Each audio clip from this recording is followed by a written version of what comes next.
હોળીના તહેવાર બાદ જ્યારે પ્રકૃતિ સોળે કળાએ ખીલી ઉઠે છે ત્યારે છોટા ઉદેપુર જિલ્લામાં આદિવાસી સમાજનો સૌથી મહત્વનો અને રંગબેરંગી તહેવાર એટલે ગેરનો મેળો જામી પડે છે। આ મેળો આદિવાસી સમાજની કલા પરંપરા અને સમૃદ્ધ સંસ્કૃતિનું જીવંત પ્રતિબિંબ છે। ગુજરાતની ધરતી પર લોકમેળાઓનું વિશેષ મહત્વ છે।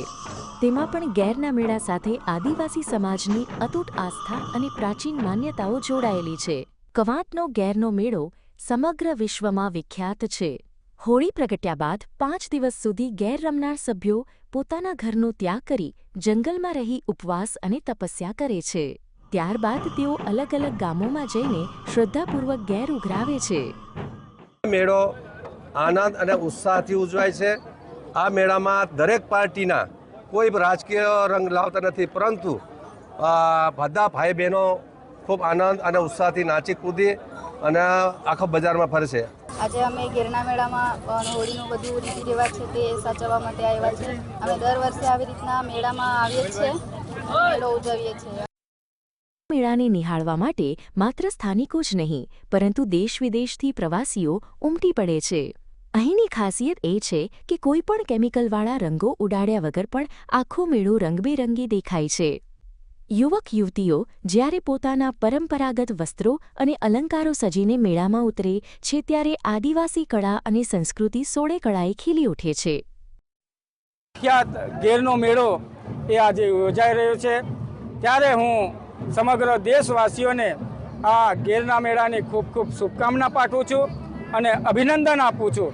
અને પ્રકૃતિ સાથે જોડાઈને આપણે સૌ સાથે મળીને આ ગેરના મેળાને ઉજવીએ એવી સૌને સમાજને પણ અપીલ કરું છું। આધુનિક સમયમાં ગેરનો મેળો સામાજિક એકતાની સાથે રાજકીય રંગમાં પણ રંગાયેલો જોવા મળે છે। લોકોનું જંગી જનમેદની જોઈને વિવિધ પક્ષના નેતાઓ અને જનપ્રતિનિધિઓ પણ પોતાના કાર્યકરો સાથે આ ઉત્સવમાં ભાગ લે છે। આ મેળામાં હજારોની સંખ્યામાં લોકો ઉમટી પડતા હોવાથી કવાંટના બજારો માનવ મહેરામણથી ઉભરાય છે અને સુરક્ષા માટે પોલીસ બંદોબસ્ત પણ એટલો જ કડક રાખવામાં આવે છે। જિલ્લા પોલીસ પૂરેપૂરી તૈયારી સાથે બંદોબસ્ત માટે સજ્જ છે।